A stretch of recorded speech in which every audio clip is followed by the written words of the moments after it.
Bom, pessoal, vamos ver aqui agora o vídeo 4, tá? Aula 3, vídeo 4. Vamos falar aqui sobre a eficácia geral do equipamento, né? É uma medida que está sendo muito utilizada, é um método cada vez mais popular de você verificar se aquele equipamento está bem ou não, se está dentro das características de produção de projeto e tudo mais. É um método cada vez mais popular de julgar a eficácia dos itens individuais e equipamentos de operação produtivas. É baseado em três aspectos de desempenho: a velocidade, ou taxa de atravessamento do equipamento, né, seu tempo de ciclo, qualidade do produto ou do serviço que produz e tempo que está disponível para operar. Então, esses três itens vão formar aí a minha eficácia do equipamento, a eficácia geral do equipamento. Então aqui tem um exemplozinho, né, prático para a gente ver logo isso.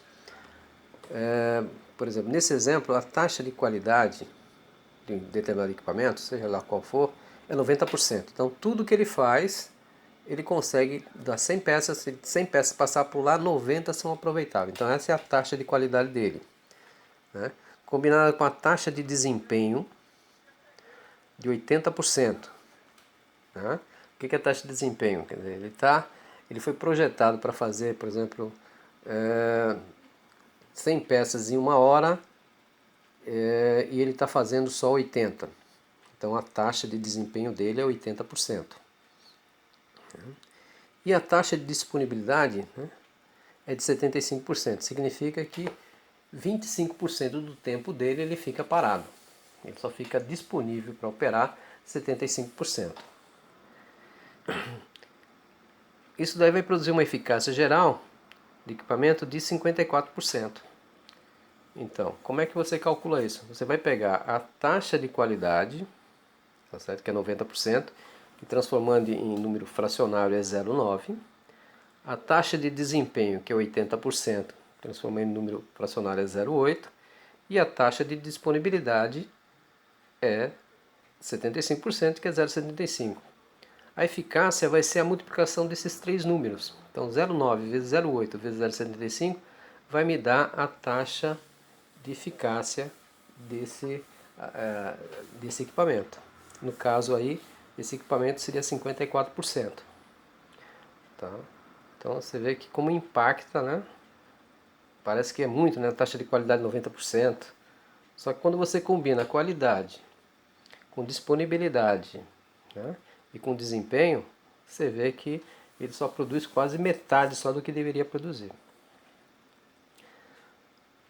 É por isso que nas melhores empresas a taxa de qualidade tem que estar acima de 99%. Todas as grandes empresas, tá certo? Elas trabalham aí com uma taxa de falha, de falta de qualidade, tem que ser aí na casa de 0,01%, né? Então é 99,99% tem que ser de qualidade. Em manutenção, praticamente, o pessoal busca acima de 90%. Mas não é fácil. Isso aí são para empresas classe A, né? Utilização. Então, o que é o fator de utilização? Vamos ver aqui mais detalhado. Então, acho que essa eficácia geral do equipamento ficou não está complicado. Espero que não esteja complicado para vocês, né? É só entender que existe uma taxa de qualidade. O que é a taxa de qualidade? Tudo que é feito na máquina, né? Se for 100% ok, a taxa de qualidade é 100%. Se dessa daí, de 100 peças que passar só 90 ficaram ok, então é 90%. Se passar 70 ok, em 100 é 70%. Então, é aquilo que foi feito corretamente dentro dos padrões de qualidade. Essa é a taxa de qualidade. Taxa de desempenho, né? Se a máquina foi prevista para dar uma velocidade de tal maneira que eu consiga fazer 100 peças por hora e só estou fazendo 80 peças por hora, significa que ela perdeu, algum problema de manutenção, alguma coisa, ela não está desempenhando como deveria fazer, como deveria ser. Então a taxa de desempenho dela é 80%. E a taxa de disponibilidade de 75% é quanto tempo aquela máquina está disponível para o operador chegar lá, ligar e fazer o produto. No caso, 75%. Significa que 25% do tempo dela ela está parada por problemas de manutenção. Ela não está disponível. Está quebrada ou em manutenção. Ok? Bom, utilização. Como medida do desempenho das operações, pode levar a conclusões errôneas, né? Então a taxa de utilização é boa, mas tem que saber usar essa taxa de utilização, né? Por exemplo, utilização baixa pode resultar de baixa demanda, né? Eu posso estar com uma utilização baixa do meu equipamento porque não tenho o que fazer, é por isso que está baixa, né? Então, a ênfase de alta utilização pode levar à formação de estoques no processo das operações por bateladas ou lotes. Então, se o fator de utilização estiver baixo, e é um fator que quando alguém vai comprar uma empresa, ele quer saber qual é o fator de utilização da sua empresa, a depender do que esteja produzindo e por que ela está alta ou está baixa, eu posso ter problema de estoque, né? Se a demanda é baixa e eu mantenho o fator de utilização alto, significa que eu estou trabalhando para estoque. Eu estou atendendo a demanda e o restante está indo para estoque. Isso é bom? Não, isso não é bom. Mas pelo índice fator de utilização deveria ser bom porque está alto. Deu para entender? Então tem que ter uma análise aí do índice fator de utilização. Bom, a alta utilização também pode afetar adversamente o cliente e reduzir a velocidade e a flexibilidade do volume de operação. O que é isso? Ele está dizendo que se também tiver uma alta utilização de determinado equipamento, isso pode não ser bom para o cliente.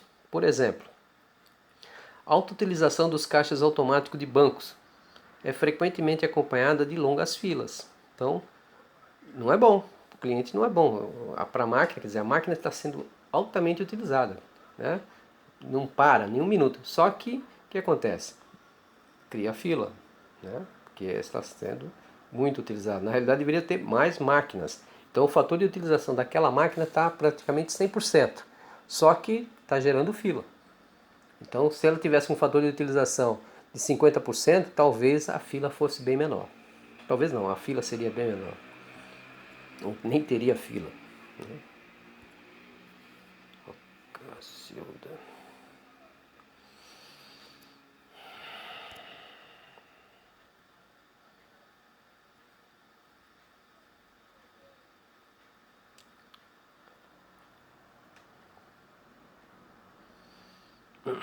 Bom. Outro exemplo aí de alta utilização das pistas nos aeroportos durante o horário de rush da manhã e da noite, né? Resulta em filas de aeronave, o que desperdiça combustível e atrasa os passageiros, né? Então, o fator de utilização em pistas de aeroporto também não é bom, né? Se eu tiver um fator de utilização muito alto, significa que toda hora está pousando avião, toda hora está levantando avião, e se chegar muito mais aviões, vai fazer fila lá em cima. Só que não é fila, né? Os aviões ficam rodando em volta do aeroporto, esperando a vez para depousar. Então, o fator de utilização muito alto no caso dos aeroportos não é bom. Significa que precisa ampliar o aeroporto. Bom, vamos ver aqui, políticas alternativas de capacidade. Nós já vimos isso também na aula 2, mas vamos fazer uma pequena retrospectiva aqui, né? Métodos alternativos de responder a flutuações na demanda, né? Um é ignorar as flutuações e manter o nível de atividades constantes. Então, a política de capacidade constante. Não me interessa se a demanda está aumentando ou diminuindo. Eu vou manter a minha produção e pronto. A segunda é ajustar a capacidade para refletir as flutuações da demanda. Se a demanda sobe, eu aumento a minha capacidade e subo também. Se a demanda baixa, eu diminuo minha capacidade e diminuo também. Tá? E a terceira aqui é tentar mudar a demanda para ajustá-la à disponibilidade da capacidade. Então, gestão de demanda. Então, a gente vê muito isso daí, por exemplo, nos voos, né? quando os voos estão muito cheios, o que as companhias aéreas fazem? Sobem o preço da passagem. Tá? Então diminui a quantidade de pessoas interessadas em voar. Quando os voos estão muito vazios, o que eles fazem? Baixam o preço da passagem para manter um fluxo de pessoas dentro do avião para o avião não voar vazio. Então você controla aí a sua demanda, aumentando ou diminuindo os preços, no caso da companhia aérea. Né? No caso da política de capacidade constante, a capacidade de processamento é estabelecida em um nível constante durante todo o período de planejamento, sem considerar as flutuações da previsão de demanda. Nós já tínhamos visto isso. Política de acompanhamento da demanda. Isso daqui, ao contrário da política de capacidade constante, eu vou ficar ajustando aí a capacidade bem próxima dos níveis da demanda, né? Tanto para cima como para baixo, para acompanhar a demanda. Essa política se aplica mais às operações que não podem estocar sua produção, por exemplo, laticínios, produtos perecíveis. Então você usa muito essa capacidade de variação da capacidade para acompanhar a demanda. Se sobe o consumo de laticínio, você aumenta a sua capacidade de produção. Se diminui, você diminui a sua capacidade por problema de estocagem.